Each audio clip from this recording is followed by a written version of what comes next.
Hello people, in this video let us look at this book, Ghai's textbook of practical physiology. So for your clinical lab, right, in physiology, you can use this book. This book, I think there are even better books which have more images. So look at all the books and then decide what you want to buy. Let's look inside this book now.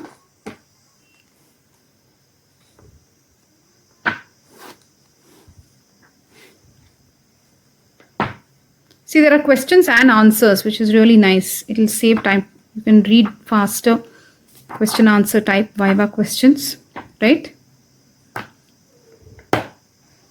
So in your first year, you would buy stethoscope for your physiology lab, isn't it?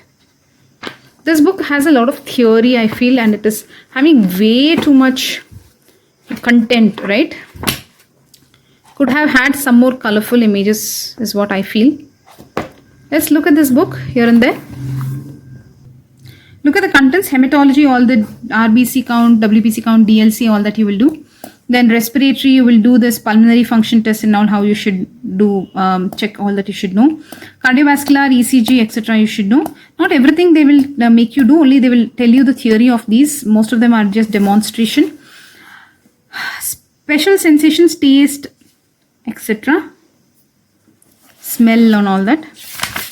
Then nervous system, EEG, that's an electroencephalography. I don't think you would do this. You would just be shown probably the procedure in a video or something. And maybe you will also read the theory about it. Guys, are you focusing? We are looking at the practical physiology book. Reproductive system semen analysis. We did not do any semen analysis. However, I need to know what should semen have, some citrate and etc. Right? Then fructose it will have, I think. Then coming to amphibian experiments, which are not done nowadays because of animal rights issues, and obviously we don't need to injure frogs, etc. because we already know the results of these tests, right? Let's jump in to some questions and answers. Okay, let us look at this. Why should a chipped cover slip not be used? So you're using those small tiny cover slips. Why will you not use chipped? Because it will result in uneven distribution of cells. Okay, let's see some better question.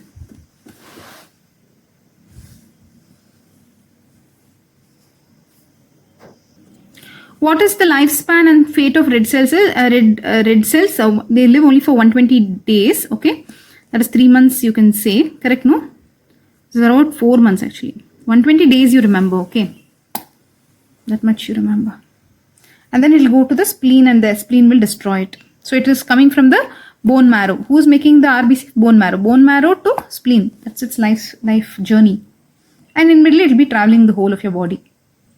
Here you can see peripheral smear. You can see that these are all the RBCs, the small, these red ones. Here you can see they have marked the neutrophils.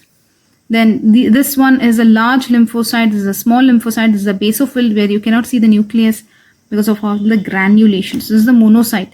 It's very interesting to see all this. The only unfortunate thing is you'll have to prick yourself and take your own blood and observe it. That's it, right?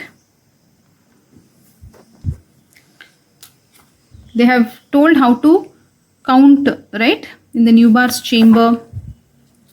This is bleeding time, clotting time, how to do. How's it going, people? Personally, this book has a lot of textual information but less images is what I feel. So this is all about taste. This is your autonomic nervous system, parasympathetic, sympathetic. What are you seeing here on top? This is para, because this is sympathetic. On the other side of it, you will have parasympathetic, correct? Am I saying that right, people?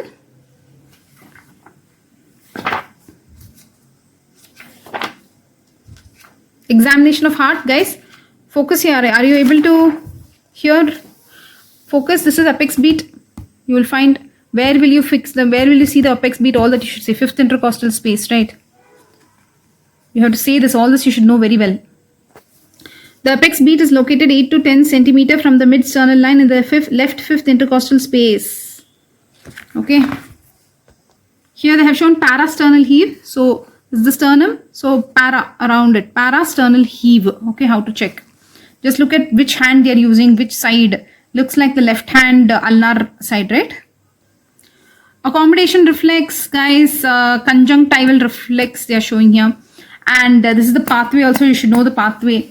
Look at this. This is jaw jerk. They have shown how to do. Jaw jerk is for checking trigeminal nerve, the motor component. So you should know the areas of this broadband areas of the brain. You should know, isn't it? They'll ask you way too many questions in the theory, in the practical exam. So this book may prepare you for all that. Except that it needed a little more images. That's what I feel. Especially how to do, the technique, some things, and some images would have made it a little more interesting, I feel, this book. This is Ghai's textbook of practical physiology by VP Varshni Mona Bedi. Okay, hope you have liked this review of this book. So before buying, please look at all the other practical physiology books, review and then buy. Okay, bye-bye.